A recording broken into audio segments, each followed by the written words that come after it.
Hi, welcome to Simply Scrapping. Narelle here, and it's time for day 5 of 30 days of sketches, coming to you on day 8. I am running way behind. Life, work, gets in the way sometimes. So anyway, I'm here for day 5, and today's sketch is by Belinda Bachman, and it's a really pretty sketch, and it looks like it's probably a 8 by 11 sketch. It's definitely not square, it's rectangle. Anyway, so I'm going to do it as a rectangle but still do it on a 12 by 12 page. You'll see what I mean at the end. It'll all come together. Now I'm using a mix match of papers. I just pulled a pack from my shelf and it was leftovers from another page or something that I'd done. So I've got all this mix of papers here, but I'm going to make it work. And my embellishments as well are a big mix of embellishments. So it's about cooking. So the photos are of some meals that my daughter and I cooked during one week. And we go through phases where we like to cook something different because we get sick of the everyday things that we're always cooking. So we go through and find a lot of recipes, and sort of like for a week or two we'll cook and try all these different things. If the recipes are successful and the family like them and eat them without too much complaint, then we keep it in our little book of trusted recipes and we might cook it again at a later stage. If it doesn't work out, we don't like it, it's in the bin. So these are a few things that we cook that week. Stuffed mushrooms we do a lot, so that's not something new, but it was what we don't do all the time. Anyway, they're the photos. So I knew I had food photos or cooking photos, so I went and found some images on Creative Fabrica and I downloaded them and printed them out and cut them out. So that was my starting point for my embellishments. Then I found these little cards that I had, again, ages ago, downloaded. They are recipe books, or they look like recipe books with lots of ingredients and stuff around them. So I thought, well, they're very fitting. I'm going to try and see if I can make them fit somehow as well. And then the rest of my embellishments are more to go with the colours of the papers. They're going to be like the accessories to the main embellishments, which are the cooking themed ones. So I've got, these days, I've got a couple of houses because, this is home cooking. And then everything else is like colours of the papers. So I have no idea what is going to make it on the page, what is not going to make it on the page. We will just see as we go along. And then my title, I'm going to have to finagle some letters because I don't have enough. I want to have the title say Let's Cook. I don't have any O's, but I have a Q and a, I think that's an O. Probably that's an O. So I'm going to cut off the little curly whirly on them both, and they're going to be different shapes, but I don't care. They're going to make it work. And I've got to fandangle the X into a Q. So when you look at the page, instantly you'll go, oh, that says let's cook. And unless you actually study it closely, you'll go, hang on, the O's are different, and that doesn't look like a proper K, but you can still tell what it is, if that makes sense. Anyway, that's enough talking from me. I don't know how this page is going to come together. No idea. I'm going to follow the sketch as much as I can, except I'm going to have 4 photos instead of 3. I am going to put my title up here, and I'm going to have my embellishments sort of up there and sort of more over here because I'm going to have a photo in that spot. Anyway, let's see what happens. I'm going to speed you up and I'll come back at the end.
Okay, there is my completed layout.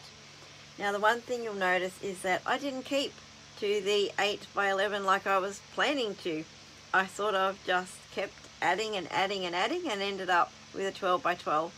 So I think I do want to do some 8 by 11s and then put them on a 12 by 12, but that's a series I want to do in the future. So I think I failed at this one, but anyway, the intention was there. If you notice, I didn't use the chef's hat. It was just way too big. I mean, I could have tucked it under there, but I think it was just too much. So I won't be using the chef's hat.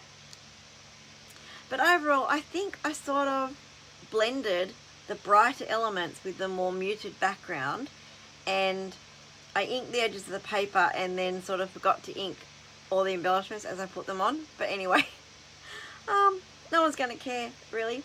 And you might think these are weird photos to document, but my idea is to document even the little things. So this is a memory that my daughter can keep of me and her and the time we spend cooking and trying different things. So it's a memory worth documenting. Your photos don't need to be the most spectacular photos of the most spectacular scenery or events or things like that.